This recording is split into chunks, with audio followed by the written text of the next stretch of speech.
Hello everyone, today I'm going to teach you how to calculate the limits for the indeterminate functions. Now let's talking about another case, which is 0 divided by 0. Limit square root 6 times x squared plus 8x minus 3 minus square root 6 times x squared plus 6 times x plus 1 divided by x squared minus 4, with x approaches to 2. As you can see, at the point x equal to, both numerator and denominator becomes 0. So the function is not continuous. Then we have to use another way to calculate the limits with x approaches to 2. Usually, when you calculate the limits, when you see the square root terms, you should multiply the corresponding conjugate part. Here, in this case, we multiply square root 6 times x squared plus 8x minus 3 plus square root 6 times x squared plus 6x plus 1 in both numerator and denominator. We can use the form a squared minus b squared equals a plus b times a minus b. So the denominator becomes 6 times x squared plus 8x minus 3 minus parentheses 6 times x squared plus 6x plus 1 parentheses. Now for the denominator, we have x squared minus 4, which can be written as x minus 2 times x plus 2. So in the numerator and the denominator, we have x minus 2. Then we can get rid of this term. So the function now becomes as continuous at x equal to. Then we can get the limit by plugging in x equal to into the function to get the limit, which is square root 37 divided by 148. Here is another example. Limit 9 minus x squared times sine x squared minus 9 divided by 1 minus cosine x squared minus 9, with x approaches to 3. As you can see, with x equals 3, both numerator and denominator becomes 0. So we have to find a way to get rid of the denominator, which include 0 term. In this case is 1 minus cosine x squared minus 9. Then right away we can think about the form cosine 2 alpha expression. So we can write x squared minus 9 as 2 times x squared minus 9 divided by 2. For this expression, we can write it as 1 minus 2 times sine x squared minus 9 divided by 2 squared. And correspondingly, the numerator sine 2 times x squared minus 9 divided by 2 can be written as 2 times sine x squared minus 9 divided by 2 times cosine x squared minus 9 divided by 2.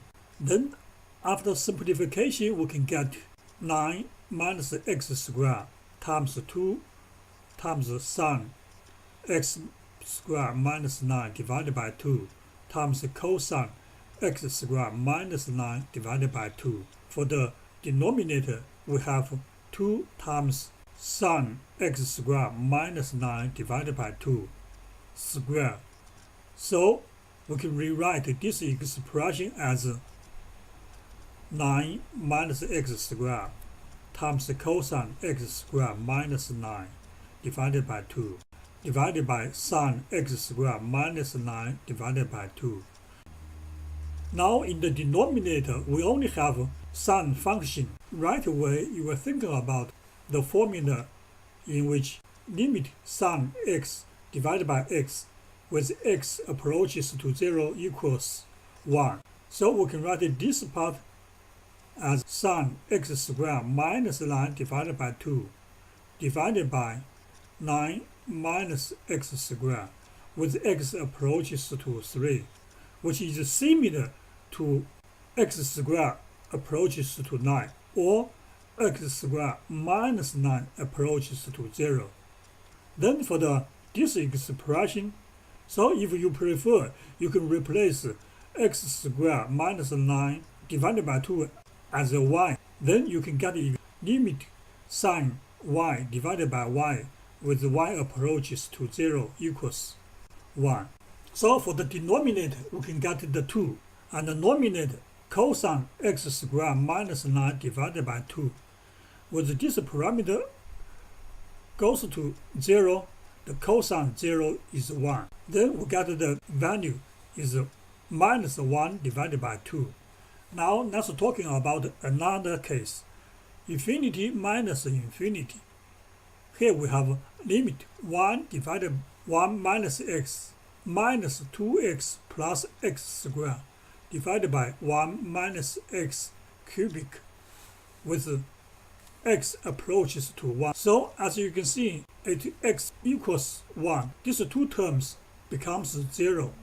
So in this case, usually you should make the all denominator has the same functions. So we would like to have the common denominator as 1 minus cubic, because 1 minus x cubic can be written as 1 minus x times 1 plus x squared.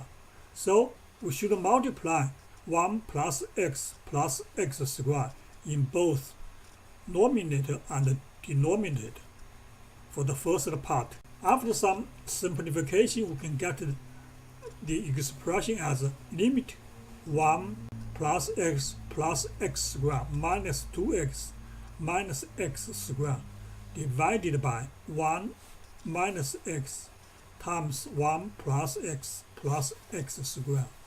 Now the numerator becomes as 1 minus x. Now as you can see, both numerator and denominator has the term 1 minus x, so we can get rid of it. So we can get the new function 1 divided by 1 plus x squared, which is continuous at x equals 1. So we can put x equals 1 into this function to get the limit, which is 1 divided by 3.